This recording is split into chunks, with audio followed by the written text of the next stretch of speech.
Hello दोस्तों, स्वागत है आप सभी का जीआर क्लासेस में। मेरा नाम है रवि। तो चलिए आज की वीडियो को शुरू करते हैं। आशा करता हूँ आप सभी की तैयारी बहुत अच्छी चल रही होगी, अच्छी तरीके से पढ़ रहे होंगे और मस्त तरीके से रह रहे होंगे। दोस्तों आज हम बात करेंगे अंतिम 45 दिनों के महासंग्राम में डे 27 की। इससे पहले हमने 26 वीडियो हैं जो कि अभी तक अपलोड कर दी हैं और आपका जो जीएस है उसको स्ट्रॉन्ग करने की हम यहाँ पर कोशिश कर रहे हैं।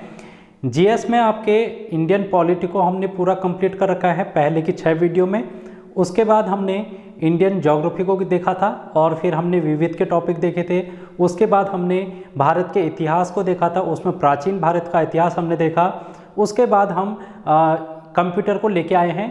कंप्यूटर की भी हम 3 से 4 क्लास हैं जो कि लेंगे। आज जो है कंप्यूटर की वो तीसरी क्लास है।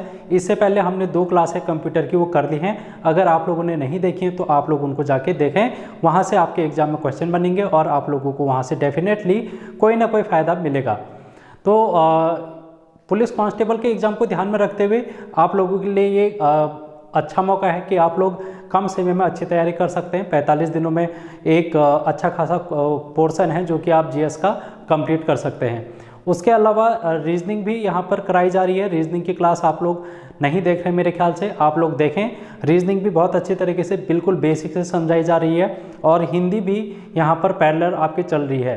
तो हिंदी, रीजनिंग और जीएस के लिए 45 दिनों का महासंग्राम, ये सारी क्लास आपकी 18 दिसंबर से पहले लगभग कंप्लीट होने की तरफ जाएंगी। तो आप लोग इनको ज़रूर देखना। पुलिस कांस्टेबल वाले और फॉरेस्ट गार्ड और पटवारी लेखपाल वाले, इनके लिए तो फ़ायदा मिलेगा ही क्योंकि आपको रिवीजन का टाइम भी मिल जाएगा।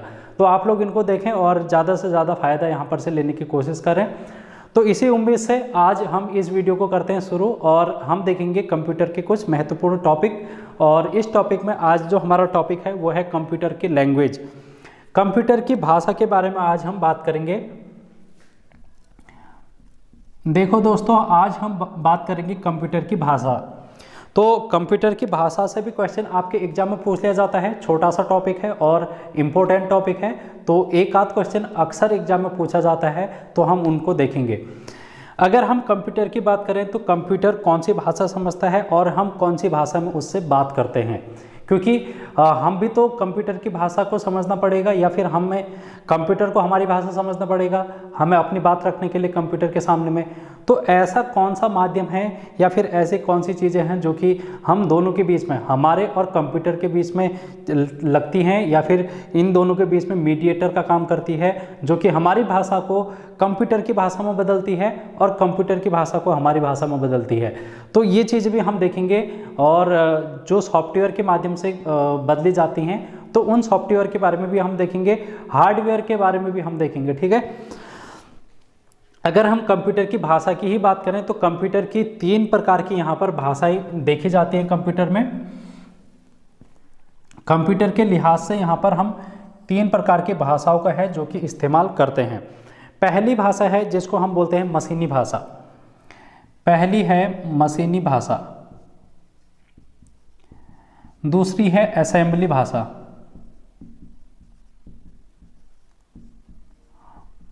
और तीसरी है उच्च स्तरीय भाषा।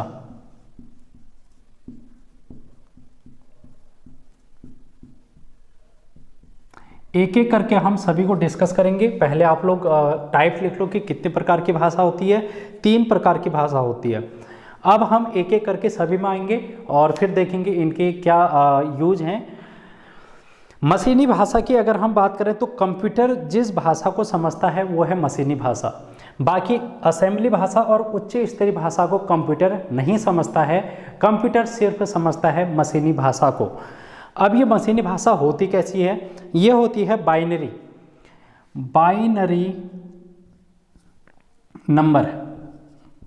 कल 1-2 वीडियो पहले भी हमने बाइनरी नंबर के बारे में बात कर रखी है। बाइनरी नंबर को ये समझता है सिर्फ, जिसको हम बोलते हैं 0 और 1। 0 और 1 इसको हम बोलते हैं, यानी कि जो कंप्यूटर है, कंप्यूटर जिस भी भाषा को समझता है उसको हम कहते हैं 0 और 1। इसको अभी हम और डिटेल में देखेंगे। फिलहाल आप लोग इतना समझो कि कंप्यूटर जो है वो सिर्फ 0 और 1 को समझता है, जिसको हम बोलते हैं बाइनरी नंबर। ठीक है, अब हम असेंबली भाषा की बात करते हैं। असेंबली भाषा में इसको हम निम्न स्तरीय भाषा भी कहते हैं, निम्न स्तरीय भाषा। अब निम्न स्तरीय भाषा इसलिए कहते हैं क्योंकि इसका प्रयोग जो है वो निम्न स्तर पर किया जाता है, इसका विस्तार जो है, इसका विस्तार क्षेत्र वो बिल्कुल सीमित है, इसलिए हम इसको निम्न स्तरीय भाषा के रूप में भी जानते हैं। इसमें जो भी चीज़ें प्रयोग की जाती हैं उसको निमोनिक कोड बोला जाता है। उसको क्या बोला जाता है? Mnemonic code. Mnemonic code. अब ये निमोनिक कोड क्या होते हैं? देखो, जैसे मैं कहूँ मेरे को कुछ चीज़ जोड़ना है कंप्यूटर में, तो मैं क्या करूँगा? जोड़ने के लिए ऐड करूँगा यानी कि एडिशन। अगर मैं एडिशन करूँ, अगर मुझे एडिशन करना है तो एडिशन के लिए कुछ ना कुछ प्रोग्राम तो बनाया होगा कंप्यूटर में। जब हम लोग ने, जो कंप्यूटर निर्माता हैं, सॉफ्टवेयर निर्माता हैं, उन लोगों ने क्या किया होगा, अगर आपके लैपटॉप में या कंप्यूटर में या फ़ोन में कैलकुलेटर काम करता है तो उसके लिए प्रोग्राम निर्धारित किए गए होंगे। अगर आप प्लस का बटन दबाते हैं तो प्लस का बटन दबाते ही 2 + 2 = 4 आ जाता है। अब ये प्रोग्राम तो क्या होगा, पहले से कुछ ना कुछ कोड डाला होगा उस कंप्यूटर में, तो ये कोड है जिसको एडिशन कहते हैं। इस एडिशन को हम लोगों ने थोड़ा शॉर्ट भाषा में प्रयोग कर लिया, इसी एडिशन को हमने कह दिया ऐड, ADD। ये ऐड जो है ये है निमोनिक कोड।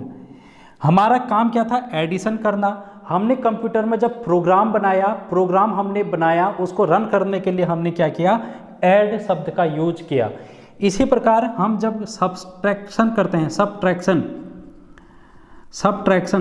मतलब घटाना, जब हम सब्ट्रैक्शन का प्रयोग करेंगे तो इसके लिए हम एक छोटा सा कोड, ताकि हमारी जो प्रोग्रामिंग भाषा है, प्रोग्राम है, वो ज़्यादा लंबा ना हो जाए, इसलिए हम क्या करेंगे? सब्ट्रैक्शन को थोड़ा सा छोटा करके लिख देंगे SUB। तो SUB क्या है? एक प्रकार का कोड है जो कि हम प्रोग्राम में टाइप करते हैं। जब हम ये टाइप करेंगे तो हमारा एक प्रोग्राम बन जाएगा जिसको हम कहेंगे प्लस माइनस। ठीक है दोस्तों, इसी प्रकार से और भी यहाँ पर कोड होते हैं, लेकिन हमने तो ये ध्यान में रखना था कि असेंबली भाषा क्या होती है। तो असेंबली भाषा का मतलब है निम्न स्तरीय भाषा जिसमें निमोनिक कोड का प्रयोग किया जाता है। असेंबली भाषा से कम क्वेश्चन यहाँ पर पूछे जाएंगे, लेकिन उच्च स्तरीय भाषा से ज़्यादा क्वेश्चन आपके बनते हैं। तो अब हम चलते हैं उच्च स्तरीय भाषा में। उच्च स्तरीय भाषा को भी कंप्यूटर नहीं समझ पाता है, इसको हम सिर्फ प्रोग्राम के रूप में देखते हैं। तो चलिए देखते हैं उच्च स्तरीय भाषा क्या होती है। अगर हम उच्च स्तरीय भाषा की बात करें तो इसको विकसित करने का जो श्रेय जाता है, इसका जो विकास किया है, इसको जो डेवलप किया है, वो किसने किया है? वो क्या है? IBM ने। IBM क्या है? एक कंपनी है जिसका फुल फॉर्म है international business machine. International business machine इसका फुल फॉर्म है। अक्सर आपसे पूछ लिया जाता है, कल की वीडियो में फुल फॉर्म वाले में हमने देखा था कि IBM की फुल फॉर्म क्या है।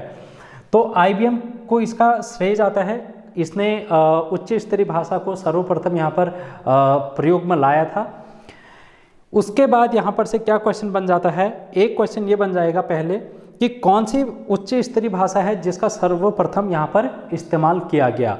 तो पहली भाषा है जो कि कंप्यूटर की उच्च स्तरीय भाषा है, जिसको हम बोलते हैं फोरट्रॉन है, जो कि कंप्यूटर की पहली उच्च स्तरीय भाषा है जिसका प्रयोग IBM ने किया था। अब देखो, इसका फुल फॉर्म भी आपसे पूछ लिया जाता है, कल की वीडियो में भी हमने फुल फॉर्म देखा था। फोरट्रॉन, फोर से आ जाएगा फॉर्मूला और ट्रांस से आ जाएगा ट्रांसलेशन। फोरट्रॉन मतलब फॉर्मूला ट्रांसलेशन। क्या? Formula translation. अब फॉर्मूले का प्रयोग कहाँ पर होता है? फॉर्मूले तो हम गणित में लगाते हैं, तो इसलिए इसका जो कार्य होगा फोरट्रॉन का, वो गणितीय कार्यों में होगा, गणित में होगा इसका कार्य। इस भाषा का कार्य, इस भाषा का यूज कहाँ पर होगा? गणित में होगा। और कहाँ पर होगा? वैज्ञानिक में होगा। वैज्ञानिक लोग इस भाषा का सर्वाधिक इस्तेमाल करते हैं, हम लोग इस भाषा का इस्तेमाल नहीं कर सकते। ये लोग जो वैज्ञानिक है वहाँ पर इस भाषा का सर्वाधिक मात्रा में इस्तेमाल किया जाता है। तो यही क्वेश्चन आपसे पूछा जा सकता है कि वैज्ञानिक भाषा निम्न में से कौन सी है? तो हम बोलेंगे फोरट्रॉन क्या है? वैज्ञानिक भाषा है। आई होप आप लोगों को ये चीज़ें समझ में आ रही होंगी, और समझ में आ रही है तो वीडियो को लाइक शेयर कर सकते हैं, और नए हैं तो चैनल को सब्सक्राइब भी आप लोग कर लें। देखो फोरट्रॉन हमने देखा वैज्ञानिक भाषा, गणित का इसमें इस्तेमाल किया जाता है। अब आपसे फोरट्रॉन से क्या क्वेश्चन पूछा जा सकता है कि इसका पहली बार जो इस्तेमाल किया गया था वो कब किया गया था? ये 1957 में किया गया था। वैसे ये नहीं पूछा जाएगा। 1957 में इस भाषा को सर्वप्रथम यूज में लाया गया था। उसके अलावा उच्च स्तरीय भाषा में कौन कौन सी भाषाएं हैं उसको भी हम देख लेते हैं। उच्च स्तरीय भाषाओं में अन्य भाषाएं कौन कौन सी हैं इनको भी अब हम देख लेते हैं। यहाँ पर मैं लिख देता हूँ, देखो उच्च स्तरीय भाषा में और कौन कौन सी भाषा है, जैसे कि C++, आप लोगों ने नाम सुना होगा इनका, जावा का नाम भी सुना होगा, HTML का फुल फॉर्म आपसे पूछ लिया जाता है। कल भी मैंने बताया था हाइपर टेक्स्ट मार्कअप लैंग्वेज, ठीक है। इसका फुल फॉर्म आप लोगों से पूछ लिया जाता है। कल की वीडियो आप लोग देखना, फुल फॉर्म वाली सारी क्लास है जो कि उसमें मैंने करा रखा है। शॉर्टकट कीज क्या होती है वो भी मैंने समझाया है। तो HTML क्या है? एक प्रकार की उच्च स्तरीय भाषा है। उसके अलावा कौन कौन सी हैं यहाँ पर देखें। बेसिक भी क्या है? एक उच्च स्तरीय भाषा है। उसके अलावा कोबोल से भी आपसे क्वेश्चन बन जाता है। कोबोल का फुल फॉर्म भी आपसे पूछ लिया जाता है। कोबोल का फुल फॉर्म होता है CO से कॉमन, B से बिजनेस, O से ओरिएंटेड, L से लैंग्वेज। तो कल भी मैंने आपको बता रखा, आज भी बता दिया, कॉमन, बिजनेस, ओरिएंटेड, लैंग्वेज। तो यहाँ पर एक शब्द प्रयोग हो रहा है B से बिजनेस। बिजनेस का मतलब होता है हिंदी में व्यवसाय, व्यावसायिक। तो आपसे अगर क्वेश्चन पूछ लिया गया कि व्यावसायिक कार्यों में हम किस भाषा का प्रयोग करेंगे, तो हम करेंगे कोबोल भाषा का प्रयोग। ऑप्शन आपको दे दिए जाएंगे फोरट्रॉन, बेसिक, कोबोल, HTML या फिर जावा। तो आप लोग करेंगे कोबोल को, जो कि व्यावसायिक कार्यों में यहाँ पर प्रयोग की जाने वाली भाषा है। उसके अलावा पास्कल है। पास्कल भी एक महत्वपूर्ण भाषा है जो कि आपसे एग्जाम में पूछी जाती है, पास्कल। ठीक है दोस्तों, इतनी भाषाएं हैं जो कि आपको उच्च स्तरीय भाषा में देखने को मिलेंगी। और इनके अलावा भी और भी हैं, जैसे कि कोमाल है और लोगो है, एल्गोल है। ये सभी भाषाएं क्या हैं? उच्च स्तरीय भाषाएं हैं। अब देखो, अब हम यहां पर से थोड़ा और आगे को बढ़ते हैं। मैंने क्या कहा? कंप्यूटर असेंबली भाषा को भी नहीं समझता, उच्च स्तरीय भाषा को भी नहीं समझता है। कंप्यूटर समझता है सिर्फ मशीनी भाषा को। तो ये जो दोनों भाषाएं हैं, इसको हम ह्यूमन बीइंग, मानव जो है वो प्रयोग करता है प्रोग्रामिंग के रूप में। हम प्रोग्रामिंग के रूप में इन भाषाओं का प्रयोग करते हैं, प्रोग्राम बना देते हैं। प्रोग्राम बनाने के बाद एक सॉफ्टवेयर बनाकर उसमें सेट कर देते हैं। सॉफ्टवेयर कहाँ पर यूज किया जाएगा? आपके फ़ोन में यूज किया जाएगा, आपके लैपटॉप में यूज किया जाएगा, कंप्यूटर में यूज किया जाएगा। अब सॉफ्टवेयर कंप्यूटर में तो यूज कर दिया, लेकिन हमने तो भाषा बनाई थी ये वाली भाषाएं जिसको हम समझ सकते हैं, हमने अपने अकॉर्डिंग काम किया था। लेकिन कंप्यूटर क्या इन भाषा को समझ पाएगा? नहीं समझ पाएगा। तो कंप्यूटर हमारी भाषा को किस प्रकार समझ पाएगा? उसके लिए हमको क्या करना पड़ेगा? ट्रांसलेशन करना पड़ेगा। जैसे आप लोग हिंदी को समझते हैं, इंग्लिश को नहीं समझते हैं, बहुत से बच्चे तो क्या करते हैं? गूगल ट्रांसलेशन का प्रयोग करते हैं। गूगल में जो भी चीज़ है हिंदी में लिख दिया, उसके बाद उसको ट्रांसलेट करके इंग्लिश में कन्वर्ट कर दिया। तो गूगल ट्रांसलेशन क्या काम कर रहा है? हिंदी को इंग्लिश में बदलने का काम कर रहा है। इसी प्रकार जो ये उच्च स्तरीय भाषा है और असेंबली भाषा है, इनको भी बदलने के लिए कुछ ना कुछ सॉफ्टवेयर की ज़रूरत पड़ेगी। तो हम उन सॉफ्टवेयर को अब हम देखेंगे, जो कि ये जो भाषाएं हैं उनको बदलने का काम करता है। ठीक है दोस्तों, आई होप आप लोगों को यहाँ तक कोई दिक्कत है अभी तक नहीं हुई होगी और आप लोगों को ये चीज़ें समझ में आ रही होंगी, क्योंकि यहाँ पर से एग्जाम में क्वेश्चन आपके बनते हैं। तो आप लोग इन चीज़ों को ध्यान में रखना। देखो, हम यहाँ पर सॉफ्टवेयर और हार्डवेयर की बात कर लेते हैं, फिर हम उसी में आ जाएंगे जो कि हमारा मेन टॉपिक है। एक होता है सॉफ्टवेयर और दूसरा होता है हार्डवेयर। सॉफ्टवेयर और हार्डवेयर, देखो हार्डवेयर क्या होता है उसको हम देख लेते हैं। हार्डवेयर वैसे हमने पढ़ दिया है, लेकिन मैं थोड़ा सा इंट्रो दे देता हूँ इसका, और आपको फिर समझ में आ जाएगा कि हमने कहाँ पर पढ़ा था। ये हार्डवेयर वो चीज़ें होती हैं जिसको हम देख सकते हैं, छू सकते हैं। कंप्यूटर सिस्टम की या फिर आपके जो भी लैपटॉप है उसमें कोई भी ऐसी चीज़ जिसको आप छू सकते हैं, टच कर सकते हैं, देख सकते हैं, वो क्या है? हार्डवेयर है। जैसे आप लोगों ने स्क्रीन देखी, मॉनिटर देखा, आप लोगों ने कीबोर्ड देखा, माउस देखा, स्कैनर देखा, प्रिंटर देखा, ये सारी चीज़ें आप लोगों ने क्या देखी? देखने वाली चीज़ें हैं और इनको टच करने वाली चीज़ें हैं, तो ये क्या है? हार्डवेयर है। अब हमने हार्डवेयर पहली ही क्लास में देख लिया था, लेकिन हमने वहाँ पर ये नहीं बताया था कि ये हार्डवेयर के भाग हैं, लेकिन वो हार्डवेयर के भाग थे। कौन कौन से? इनपुट में हमने जो भी चीज़ें देखी थी सारे हार्डवेयर हैं, आउटपुट में जो भी हमने देखा था वो सारे हार्डवेयर हैं। ठीक है दोस्तों, तो आई होप आप लोगों को हार्डवेयर समझ में आ गया होगा। अगर आपसे क्वेश्चन पूछा जाएगा तो आप लोग हार्डवेयर और सॉफ्टवेयर में जो भी ऑप्शन में डिफरेंस होगा उस चीज़ को बता सकते हैं। अब हम बात करेंगे सॉफ्टवेयर की, और सॉफ्टवेयर से आपके एग्जाम में क्वेश्चन बनेंगे, तो आप लोग इनको कर लेना। सॉफ्टवेयर का अगर हम फुल फॉर्म की बात करेंगे तो सॉफ्टवेयर का फुल फॉर्म क्या होता है उसी को हम देख लेते हैं। सबसे पहले फुल फॉर्म नहीं, इसका परिभाषा। सॉफ्टवेयर की परिभाषा सेट ऑफ प्रोग्राम। इसका जो फुल फॉर्म है वो क्या है? Set of program. Set of program का मतलब प्रोग्राम का समूह ही सॉफ्टवेयर कहलाता है। क्या कहलाता है? प्रोग्राम का समूह क्या कहलाता है? आपसे क्वेश्चन पूछ लिया जाएगा तो आप लोग बोलेंगे प्रोग्राम का समूह सॉफ्टवेयर कहलाता है। अब आपसे अगर क्वेश्चन ये पूछ लिया गया कि प्रोग्राम क्या होता है, फिर मैंने कहा कि प्रोग्राम का जो सेट होगा, समूह होगा, उसको हमने कहा सॉफ्टवेयर। लेकिन ये प्रोग्राम क्या होगा? फिर ये होगा set of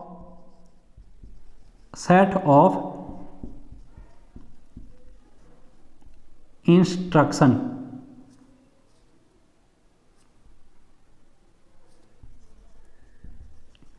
set of instruction यानी कि इसको हम हिंदी में कहेंगे निर्देशों का समूह। जो भी हम निर्देश देंगे कंप्यूटर में, जो भी हम कमांड देंगे, उनका अगर हम समूह बनाकर एक प्रोग्राम तय कर देंगे तो उसी को हम कहेंगे प्रोग्राम। और बहुत सारे प्रोग्रामों का एक सेट अगर मिला देंगे तो वही क्या बन जाएगा? सॉफ्टवेयर। ठीक है दोस्तों, ये क्या बन जाएगा? सॉफ्टवेयर। जैसे आप देखते हैं आप लोगों ने माइक्रोसॉफ्ट वर्ड में काम किया होगा, MS वर्ड में काम किया होगा, MS वर्ड में। तो MS वर्ड क्या है? एक प्रकार का सॉफ्टवेयर है। MS वर्ड क्या है? एक प्रकार का सॉफ्टवेयर है। इसमें आप लोग क्या क्या काम कर सकते हैं? बहुत सारे काम कर सकते हैं। टाइपिंग कर सकते हैं, आप लोग डॉक्यूमेंट बना सकते हैं, आप लोग कुछ अलग अलग चीज़ें कर सकते हैं। ठीक है, तो इसमें चित्र वगैरह बना सकते हैं, अलग तरीके से आप ग्राफ बना सकते हैं। ठीक है दोस्तों, तो अलग अलग इसमें फंक्शन हैं। तो अलग अलग फंक्शन है, हर एक फंक्शन के लिए अलग अलग प्रोग्राम बनाया होगा। तो क्या है? बहुत सारे प्रोग्रामों का एक समूह बना दिया और उस समूह को हमने कहा MS वर्ड। तो MS वर्ड क्या बन गया? एक सॉफ्टवेयर बन गया। ठीक है दोस्तों, आई होप आप लोगों को ये चीज़ें समझ में आ गई होंगी कि सॉफ्टवेयर क्या होता है और हार्डवेयर क्या होता है, प्रोग्राम क्या होता है, इंस्ट्रक्शन क्या होता है। इंस्ट्रक्शन मतलब निर्देश देना। जैसे मैंने आपसे कहा कि वीडियो देखो, मैंने आपको निर्देश दिया। इसी प्रकार अगर मैं कंप्यूटर में कोई भी चीज़ें प्रोग्राम बनाऊंगा तो उसके लिए मैं कुछ ना कुछ तो निर्देश दूंगा। जैसे मैंने अभी ऐड करने के लिए कहा, तो ऐड यानी कि जोड़ना है, जोड़ने के लिए मैंने क्या निर्देश दूंगा? मैं इसमें ऐड का। मैं अपने प्रोग्राम में जहाँ पर जोड़ना होगा वहाँ पर मैं ऐड लिखूंगा, तो ये मेरा क्या हो गया? इंस्ट्रक्शन हो गया। ये मेरा क्या हो गया? इंस्ट्रक्शन हो गया। आई होप आप लोगों को ये चीज़ें समझ में आ गई होंगी। अब हम सॉफ्टवेयर में उन्हीं सॉफ्टवेयर को पढ़ेंगे जो आपके एग्जाम के लिए इंपॉर्टेंट है। जैसे कि पहला सॉफ्टवेयर है कंपाइलर। पहला सॉफ्टवेयर है कंपाइलर।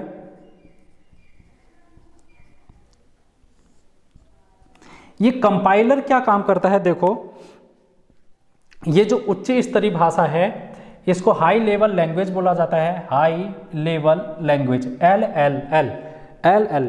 ठीक है, हाई लेवल लैंग्वेज। जो कंपाइलर है वो क्या करेगा? उच्च स्तरीय भाषा यानी कि मैं लिख देता हूँ हाई लेवल लैंग्वेज को, ये बदलने का काम करेगा। मैंने कहा ना कि अभी ये ट्रांसलेशन करना पड़ेगा हमको इनका कंप्यूटर को समझाने के लिए। तो कंपाइलर हमने एक सॉफ्टवेयर बनाया। इस सॉफ्टवेयर का काम क्या होगा? ये काम करेगा हाई लेवल लैंग्वेज को चेंज कर देगा किस में, मशीनी भाषा में। ये किस में परिवर्तन कर देगा, मशीनी भाषा में इसको परिवर्तन कर देगा। हाई लेवल लैंग्वेज टू मशीनी भाषा। ठीक है दोस्तों, यहाँ पर हिंदी इंग्लिश दोनों का प्रयोग कर दिया, हर कोई हिंदी इंग्लिश दोनों से वाकिफ होगा। तो ये है भाई कंपाइलर का काम।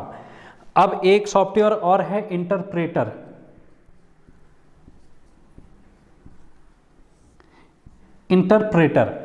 इंटरप्रेटर भी एक प्रकार का सॉफ्टवेयर है और ये सॉफ्टवेयर भी काम करेगा हाई लेवल लैंग्वेज को मशीनी भाषा में बदलने का काम। तो दोनों का ही काम क्या है, हाई लेवल लैंग्वेज को मशीनी भाषा में बदलने का काम है। और इनकी एक्यूरेसी है जो कि अलग अलग हो सकती है, लेकिन काम दोनों का एक ही है। ठीक है दोस्तों, अब हम देखेंगे तीसरा, जिसको हम बोलते हैं असेंबलर।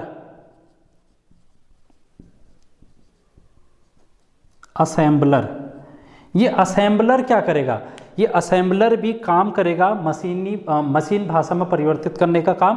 किस भाषा को, असेंबली भाषा को। ये काम करेगा असेंबली भाषा को मशीनी भाषा में परिवर्तन करने का काम। आई होप आप लोगों को ये चीज़ समझ में आ गई होगी। 3 सॉफ्टवेयर हैं जो कि आपके एग्जाम के लिए इम्पोर्टेंट थे और मैंने आपको ये बता दिए हैं। ठीक है दोस्तों, तो इतनी चीज़ है जो कि आप लोगों को यहाँ पर समझ में आ गई होगी, आई होप। तो ये लैंग्वेज वाला चैप्टर है जो कि कंप्यूटर का आपके एग्जाम में पूछा जाता है और यहाँ पर से जो सॉफ्टवेयर है वो भी पूछे जाते हैं। तो इतनी बात आपको समझ में आ गई होगी। अब हम चलते हैं एक छोटा सा टॉपिक और, जिसको हम बोलते हैं वायरस। कंप्यूटर वायरस के बारे में तो आप सभी लोग जानते होंगे, लेकिन इनके नाम आप लोगों को पता नहीं होगा। वायरस क्या करता है, कंप्यूटर के सिस्टम में, किसी भी सिस्टम में अगर एक बार आ गया तो वो क्या करता है, अपने आप को मल्टी टाइम क्या करने लग जाता है, बढ़ाने लग जाता है। और ये हमें कुछ महीनों या फिर सालों तक ऐसे ही रह सकता है कंप्यूटर में, जब तक आप एंटीवायरस का प्रयोग नहीं करेंगे। एक बार अगर आ गया तो फिर ये वापस जाता नहीं है। तो एंटीवायरस का प्रयोग हमको इनके लिए करना पड़ता है। और ये क्या करते हैं, ये प्रोग्राम को परिवर्तित कर सकते हैं, आपके कोई भी फंक्शन है उसको चेंज कर सकते हैं, आपके सिस्टम को स्लो कर सकते हैं। ये सारे प्रॉब्लम हैं जो कि वायरस से हो सकते हैं। तो कुछ वायरसों के नाम हैं, आपसे पूछ लिए जाते हैं, क्योंकि हैकर्स जो होते हैं वो हर हमेशा तो लगे रहते हैं अपने काम में। तो कोई ना कोई वायरस है जो कि वो अपडेट कर देते हैं और हर एक साल कोई ना कोई नया वायरस हमको दिखाई देता है। जैसे कि हम अपने शरीर की बात करें तो, ह्यूमन बॉडी की बात करें तो यहाँ पर भी तो वायरस हर एक साल नए नए वायरस आते रहते हैं, जैसे कि कोरोना वायरस है। वैसे ही कंप्यूटर में भी हर साल कोई ना कोई नया वायरस किसी ना किसी देश के हैकर्स के द्वारा यहाँ पर अपडेट कर दिया जाता है, बना दिया जाता है। तो उन्हीं यहाँ पर उन्हीं वायरस को एग्जाम में पूछ लिया जाता है। तो कुछ वायरसों के नाम हैं जो कि मैं आपको लिख दे देता हूं। और ये है पहला, माइकल एंजेलो। सबसे पहले तो मैं यही लिखता हूं कि हम क्या पढ़ रहे हैं, वायरस। तो वायरस में हमने पहला देखा माइकल एंजेलो। माइकल एंजेलो पहला वायरस है ये, ठीक है, कंप्यूटर का पहला वायरस है जो कि माइकल एंजेलो है। और इतनी बात आपको यहाँ पर से ध्यान में रखनी है, बस हो गया। उसके बाद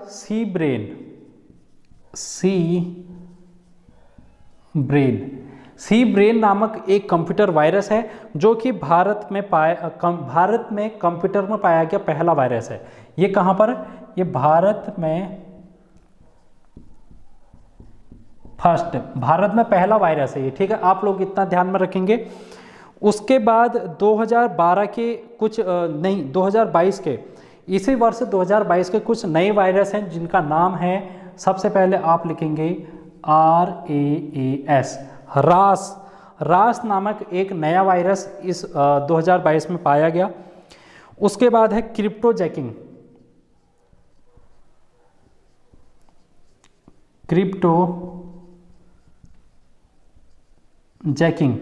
क्रिप्टोजैकिंग भी एक प्रकार का 2022 का नया वायरस है, ये भी आपको ध्यान में रखना है। एक और लिख लो, ZEUS, ज्यूस करके एक नया वायरस है जो कि 2022 में पाया गया है, तो आप लोग इनको ध्यान में रखना। उसके अलावा और भी देख लो जो कि ये पुराने वायरस हैं, जैसे कि किलो है, कीलो भी क्या है, एक वायरस है। और एक है पॉइजन आईवी,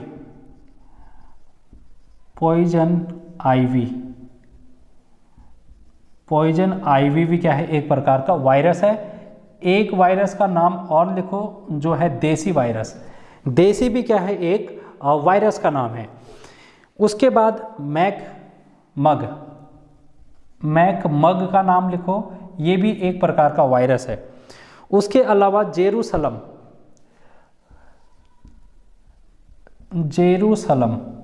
ये भी क्या है, एक प्रकार का कंप्यूटर वायरस है।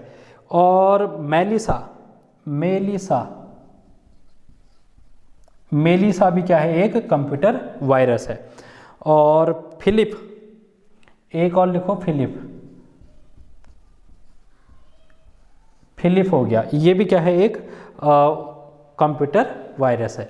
तो ये कुछ वायरस हैं, और वायरस से ज़्यादा अक्सर क्वेश्चन तो कम ही देखने को मिलते हैं, लेकिन कभी कभार अगर पूछ लिया जाएगा तो आप लोग इसको कर सकते हैं। ठीक है दोस्तों, आई होप आप लोगों को इतनी बातें हैं जो कि कंप्यूटर की समझ में आई होंगी। अब हम आज की वीडियो को यहीं पर वाइंड अप करेंगे, नेक्स्ट वीडियो में मिलेंगे कंप्यूटर के कुछ और टॉपिक लेकर। लास्ट वीडियो होगी इसके बाद कंप्यूटर की, उसमें हम पूरे कंप्यूटर को समाप्त कर देंगे। समाप्त करने का मतलब ये है कि सिलेबस को समाप्त नहीं किया जा रहा है, यहाँ पर आपके एग्जाम के पॉइंट ऑफ व्यू से जो भी चीज़ें इंपॉर्टेंट हो सकती हैं, जहाँ से एग्जाम में क्वेश्चन में बनते हैं, तो उन टॉपिकों को हम यहाँ पर कवर कर रहे हैं लास्ट टाइम पे। तो आप लोग इस तरीके से इसको समझ सकते हैं। Thank you so much guys, आज की वीडियो में इतना ही, और मस्त रहिए, खुश रहिए और पढ़ते रहिए। Thank you so much.